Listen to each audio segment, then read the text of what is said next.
Em um dos campos de batalha mais mortais da Guerra do Iraque, os fuzileiros navais dos Estados Unidos se depararam com algo totalmente inesperado: um restaurante KFC.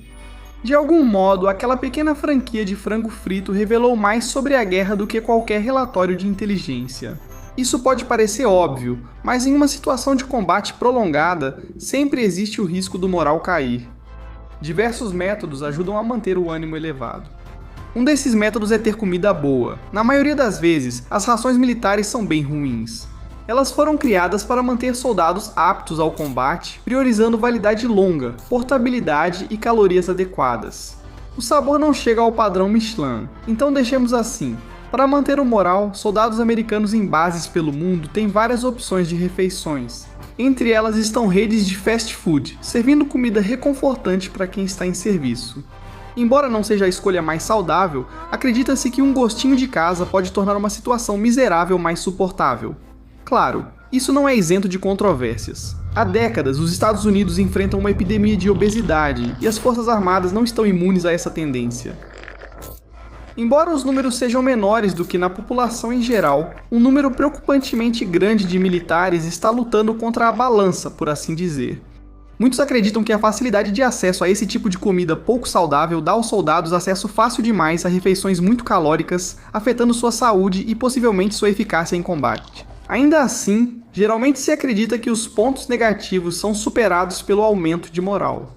Portanto, as redes de fast food ainda têm seu lugar nas bases ao redor do mundo, e só porque elas estão em uma zona de combate, isso não significa que isso precise mudar. As Forças Armadas dos Estados Unidos, grande potência logística, criaram uma solução, não só para fornecer aos seus soldados todos os recursos de que precisam para lutar uma guerra prolongada do outro lado do planeta, mas também literalmente para lançar restaurantes de fast food de paraquedas em território estrangeiro. E não, isso não é hipérbole.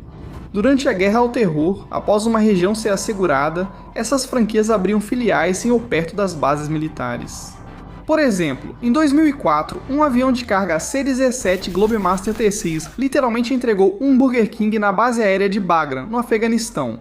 Uma imagem que circulou ao longo dos anos foi compartilhada nas redes sociais e é considerada uma das imagens mais intrigantes e ao mesmo tempo hilárias produzidas durante o conflito. Esse não é o único exemplo de restaurantes de fast food em ou ao redor de bases militares no Oriente Médio. Hamburguerias, pizzarias, lojas de sanduíches e outros estabelecimentos surgiram no exterior para atender americanos em áreas antes muito disputadas. Então, o que o fast food tem a ver com a Batalha de Fallujah e a eficácia da campanha americana? Após anos de ataques insurgentes esporádicos, artefatos explosivos improvisados e extensos esforços de reconstrução, a cidade começou a voltar a algo que se assemelhava ao normal.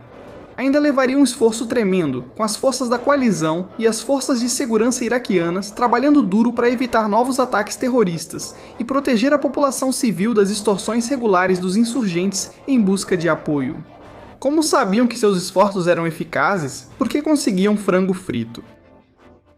Em 2008, um pelotão de segurança dos fuzileiros navais em Rai al-Duba, na cidade, encontrou um KFC aberto. Eles pararam lá e conversaram com funcionários, 3 dos quais trabalhavam em tempo integral e vários outros meio período. Eles aproveitaram o encontro para avaliar a estabilidade econômica e a segurança da área, usando o restaurante e outros negócios como indicadores da eficácia dos esforços da coalizão. Aquele restaurante atendia cerca de 25 clientes por dia, número que pode parecer baixo, mas era bem maior do que há pouco tempo. E os trabalhadores não tinham medo das atividades dos insurgentes, uma indicação clara das condições na área. Os fuzileiros navais ficaram muito felizes em pedir comida para o jantar naquela noite. Se estiver curioso, na época uma refeição completa custava cerca de 4.000 dinares, equivalentes a cerca de 3 dólares e 50 centavos em valores de 2008. Apesar de indicar revitalização econômica na área devastada pela guerra, era apenas uma marca falsificada chamada King of Kentucky Chicken Restaurant, não um KFC verdadeiro.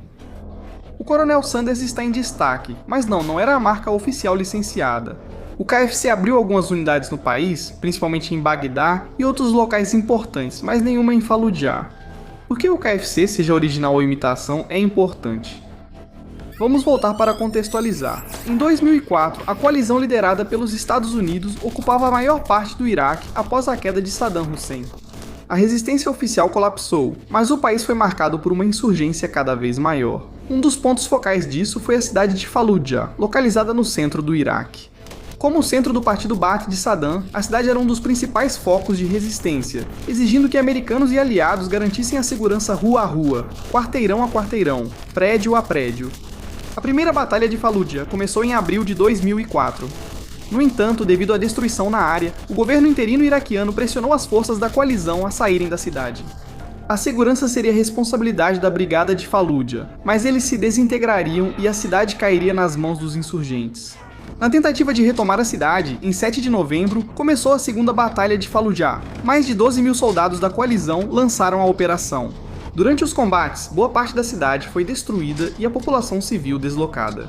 A batalha durou até 23 de dezembro e, ao final, os insurgentes estavam quase destruídos e a cidade segura, apesar de ainda restarem focos de resistência por muito tempo após os combates. A batalha foi uma das mais intensas da guerra, com 110 soldados da coalizão mortos, 600 feridos, 3.000 insurgentes mortos ou capturados, alto número de civis mortos e grande parte da cidade destruída.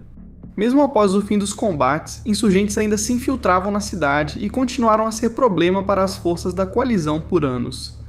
Após anos de combates, os fuzileiros navais terem acesso a fast food indicava que a situação na cidade estava estabilizada. No século XIX, os mineiros levavam canários com eles para detectar o acúmulo de gases perigosos.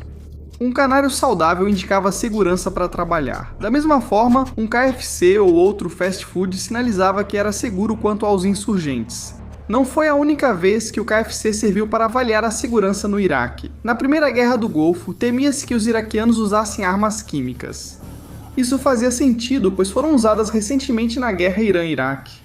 Infelizmente, os militares americanos não haviam investido recursos significativos em tecnologia de detecção. Com suas habilidades de improvisação, os fuzileiros navais estacionados na região criaram um método próprio para detectar agentes químicos ou biológicos. Havia uma clara falta de canários para a tarefa, então eles recorreram à melhor alternativa: galinhas vivas. Chamados de dispositivos de confirmação química de aves, ou PCCDs. Os fuzileiros navais adquiriram várias galinhas em um projeto que eles chamaram de Quiet Field Chicken, ou KFC.